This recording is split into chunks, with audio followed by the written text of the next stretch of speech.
Yo, what is good, my anime people? What is good, yo? Guys, we are getting quite a bit of hype stuff happening every single week with these shows, and Radiant is definitely stepping it up this week.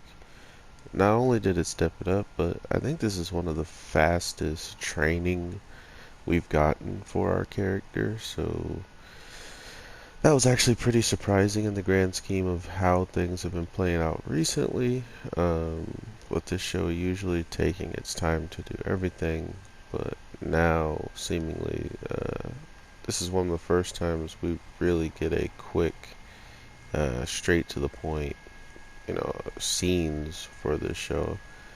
I mean, and that I'm not saying that in a bad way. I'm just saying it like I never I don't think I've seen this show go this quickly into its next kind of jumps. For him to be able to sense the Fantasia so good and, harnessed it to such an ability makes sense as well because not only was the time quick that he was learning this stuff, but you also have to remember that time is like the hyperbolic time chamber, but even crazier in here simply because of how much time and how quickly time changes. It goes in such a weird non-straight line here that it's already been 3 years by the time we start the episode, and Seth is just waking up for the first time. So it's stuff like that that already kind of gives you their explanation on to how they can make the show as long as they want, right? Or they can make this training process be as long as they want without officially taking Seth out of the conflict in the real world. So as of right now, they're really killing it with their choices on how things are going to play out and how you can just tell they're putting things forward. So I look forward to seeing more of that.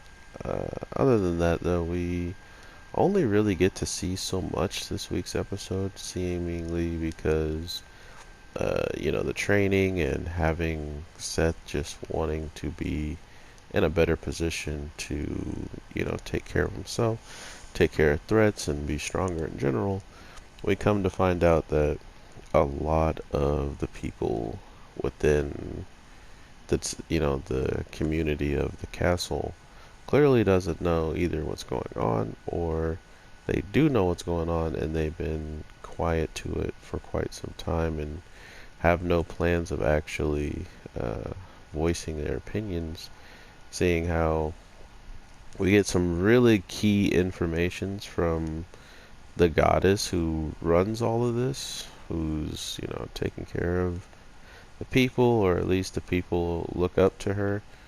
Um, the thing that was really, really easily said and discovered that gives us this easy information that some people can't be trusted and some people can, is we've already seen how quickly the white hair guy has thrown under the bus the man who was just following, the protocol that he would usually do. And by him, the guy jumping on the bandwagon to saying that he did nothing well and the girl did something much better than even he did, put him in a position where now he doesn't even get to, take care of the true or the apprentices. He's just somebody there that's going to be assisting pretty much and has been bumped down the ranks. So those are the types of things that really should probably keep your attention. Like, just remember that the only reason why that happened is because one person spoke out and said that someone else did a great job.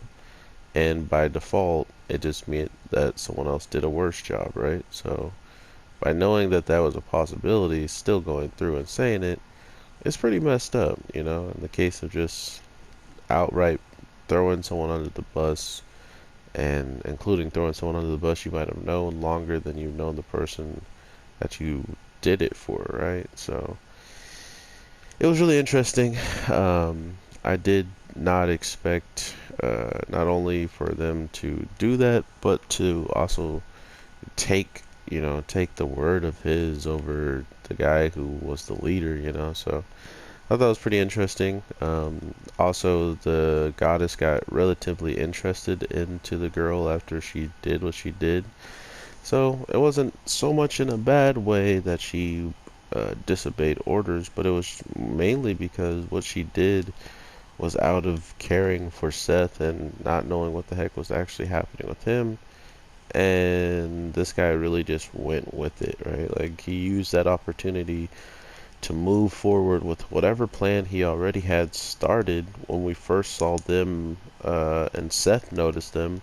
He's like, did I just witness something I was not supposed to see? And as soon as he talked or did whatever they did, or, when they were with each other, her eyes changed completely and she seemed like a whole different person all of a sudden. So to think that we haven't got any more information on that, and then we see the guy who pretty much did that to her, and he's now, you know, put a different person in the leader position, and he could have been the leader, like he could have, or maybe he thought he was going to be the leader and it just didn't end up that way. So I'm not fully sure yet, but I definitely want to know what you guys are feeling about this show. What are you guys enjoying about it? What are you guys hating about it, if there is anything to hate? I mean, Radiant's been relatively good as a whole when it comes down to build-ups and having the build-up be worth everything. So to think that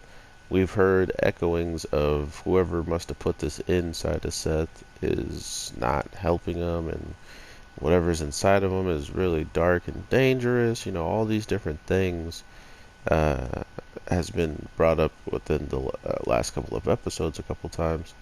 But now that we have a good understanding of who is definitely for sure doing it, and then not only doing it, but getting to see what Seth sees, and then practically forcing, or not forcing, but imagine if you have somebody that once they go into rage mode, that's the only time you have control over them. That's the only time you truly exist to do what you please. And then you have someone like yourself, if you were in a situation yourself to do something, you're strong enough to handle it. But if you have multiple like versions, or at least like multiple parts of yourself, aka an extension of yourself somewhere else, that now when it goes or when this person that's it's in goes out of control, you get to take control and get to probably target out more things that you would want to, compared to what Seth would have been looking for if he was in control of that. He wouldn't attack the things and people he would want. So by having something inside of Seth, he is now in control and is in two places at two times whenever he goes into that mode, which is pretty good because it makes sense why uh he kind of ran at Seth, and by running at him, not doing much to Seth. So it was like, why did he approach him? And not only why did he approach him and lose the way that he did? So I don't know. I was really happy with this week's episode. I definitely want to see what you guys are feeling about all this. It's been an interesting ride.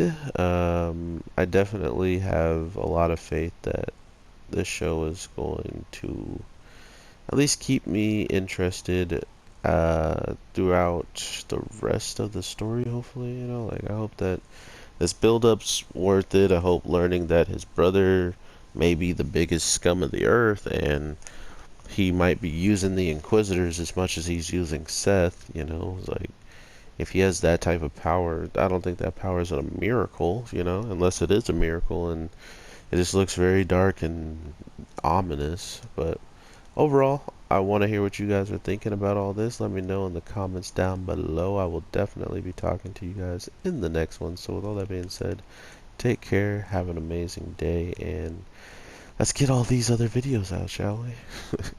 Alright, everybody, take care and peace.